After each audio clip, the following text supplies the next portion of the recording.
Red Bull team principal Christian Horner. This is not what the doctor ordered, is it? No, it's pretty miserable actually, but I think the right decision was made to stop the qualifying and come back tomorrow, hopefully when the weather's a bit better. Yeah, I mean, it's unprecedented. I know 2 years ago in Japan, there was no qualifying at all, but to actually start and then stop, it's quite difficult for the drivers out there, isn't it? It's tough for the drivers, but harder for the guys because the cars are all brand new. And usually they'd have between tonight and tomorrow, 2 o'clock in the afternoon to prepare and fettle the cars, whereas they're going to have a very condensed amount of time with effectively brand new cars to do that tomorrow. So the pressure is going to be on those guys in the garage.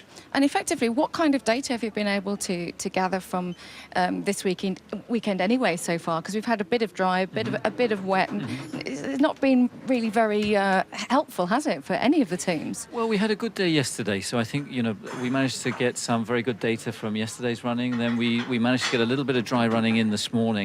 The forecast was always pretty miserable for this afternoon, but I don't think anybody predicted it to be quite as bad as it was. So we still don't know, what the pecking order is at the moment, or what the initial sort of starting performance of the different cars are. And the weather tomorrow is meant to be pretty dodgy as well, Well, David, that's exactly isn't it? what I was going to say. What is your and how accurate has the weather forecasting been? We saw some clips of a Red Bull weatherman standing out there with an umbrella and a pair of shorts. Yeah. Is he more accurate than the satellite systems teams use? No, he's our answer to he's our Michael Fish, really. I mean, he's out there giving us feedback of the weather that's coming in from that point of the circuit. So. No, it's difficult, but the satellite forecast that the teams get has been very accurate.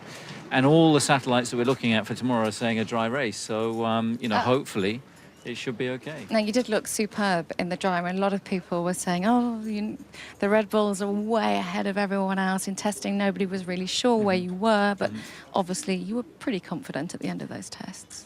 Well, to be honest with you, we still don't have a clear picture of where we sit performance-wise. We ran a very disciplined program during the testing, working through the items that we wanted to test. And, other teams are turning in headline times, but it means nothing if you don't know the fuel levels that are in the car. And so we've really come here and still genuinely don't know how competitive we are compared to our opponents. Well, you looked pretty good on Friday, smashing those times, didn't you think, David? Yeah, indeed. And I think we have some on-board footage of Sebastian out there on track. So maybe you can just talk us through this. Christian, you're an ex-racer yourself. What's your man up to here? Well, he's on the extreme tyres, so he's feeling his way around. I think the whole objective of the first session was just to get through it, survive it cleanly, and you'll see he's doing his best to stay off those painted curves because there's just absolutely no grip there at all. So he's just coming up to complete or start a time lap, just opening the lap up now.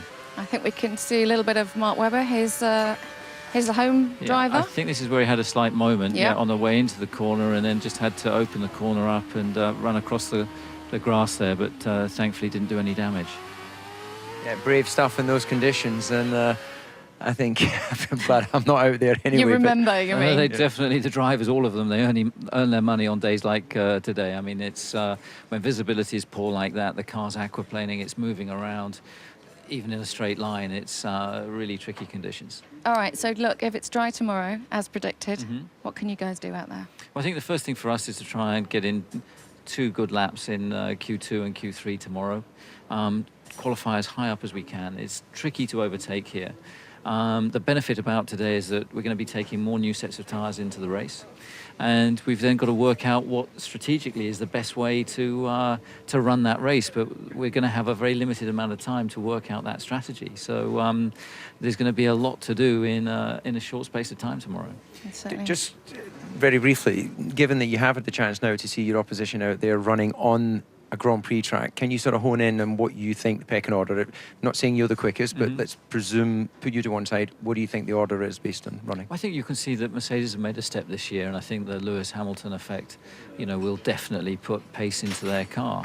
Fernando, but Felipe has looked, the quicker of the 2 Ferrari drivers so far this weekend, which is carried over from the end of last year, actually, where the last few races, he was very quick. The Lotus is, for us, the dark horse. And of course, the McLarens, perhaps they haven't fully showed their hand there, but they haven't looked as strong so far this weekend. Well, of course, you want to catch all of the action. Christian, thank you very much for talking to us, and thank you for letting us come inside, indeed. It's pleasure. very, very cold and very dark outside.